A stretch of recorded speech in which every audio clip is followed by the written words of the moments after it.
মডেলে রূপান্তর হয়েছে আমাদের মধ্যে। আমরা আর কক্সবাজারকে তুলে ধরার জন্য কক্সবাজারে যাত্রা শুরু করল তরুণ ইসলামিক আলোচকদের সংগঠন সাউথুদ দাওয়াহ কক্সবাজার।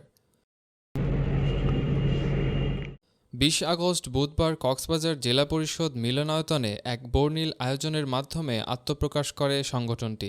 কাউন্সিল অধিবেশনে একই সাথে অনুষ্ঠিত হয় মুজাদ্দিদে আল ফেশানি শেখ আহমদ শির হিন্দি রহমতুল্লাহি আলাইহি, চতুর্দশ শতাব্দীর মুজাদ্দিদ ইমাম আলা হজরত ইমাম শাহ আহমদ রজা খান রহমতুল্লাহি আলাইহি এর ওয়াফাত বার্ষিকী।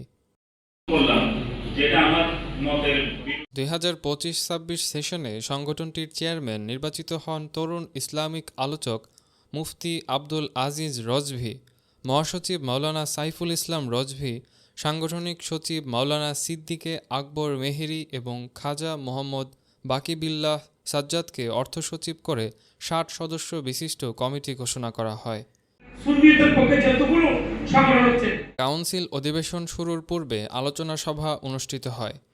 মুফতি মোহাম্মদ আব্দুল আজিজ রজভীর সভাপতিত্বে এবং মুফতি রাইহানুল ইসলাম আল কাদেরির সঞ্চালনায় বক্তব্য রাখেন চকরিয়া সিটি কলেজের অধ্যক্ষ সালাহ উদ্দিন, কক্সবাজার তৈয়বিয়া তাহিরিয়া সুন্নিয়ার অধ্যক্ষ আল্লামা শাহাদাত হোসাইন আল কাদেরি, আল্লামা কাজী সিরাজুল ইসলাম সিদ্দিকী, রামু ঘোনারপাড়া ইসলামিয়া সুন্নিয়া দাখিল মাদ্রাসার প্রতিষ্ঠাতা আল্লামা মুফতি আব্দুর রশিদ হক্কানি, কুতুবদিয়া দরবারের শাহজাদা আল্লামা জিল্লুল করিম মালিকি, আল্লামা আব্দুল হামিদ, আল্লামা আব্দুর রহিম, আল্লামা মুফতি আবদুল্লাহ শাহেদ, শাহজাদা মাওলানা ইমরান বিন বদরি, মোহাম্মদ ইমাম হোসাইন প্রমুখ।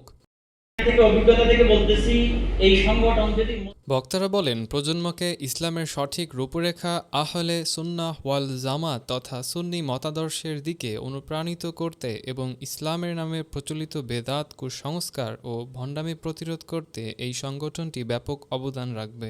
আশা করি তাদের মাধ্যমে এলাকায় ওয়াজের ময়দানে সুন্নিয়তের এই পয়গামটাকে মাঠে ময়দানে প্রচার করবে এবং এর মাধ্যমে আমাদের যারা আকাবেরারা রয়েছেন, আমরা যারা আছি, আমাদের ছাত্র সমাজ যারা রয়েছে, প্রত্যেকেই তাদের মাধ্যমে অনুপ্রাণিত হবে।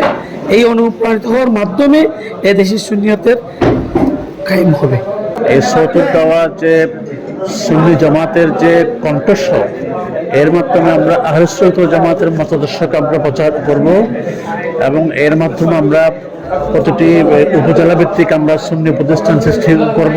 অনেকেই আমাদের কক্সবাজার জেলা থেকে বিভিন্ন জায়গায় গিয়ে দেশে বিদেশে প্রত্যেকটা অঞ্চলে গিয়ে শিক্ষা দীক্ষায় অনেক বড়সড় হয়ে দেখা যায় যে অনেকেই এলাকা ভিত্তিক ইসলামী তাহাজিম তমদ্দুনের কাজ তেমন একটা করে না এবং আহলে সুন্নাত ওয়াল জামাতের প্রচার প্রসারে তারা তেমন একটা অবদান রাখতে পারে না নিজের এলাকায়।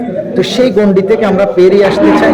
অনুষ্ঠানটি মিলাদ, কিয়াম ও বিশ্ব শান্তি সমৃদ্ধি কামনা করে মহান আল্লাহর কাছে দোয়া প্রার্থনার মাধ্যমে সমাপ্ত হয়। নিউজ ডেস্ক, রামো খবর 24।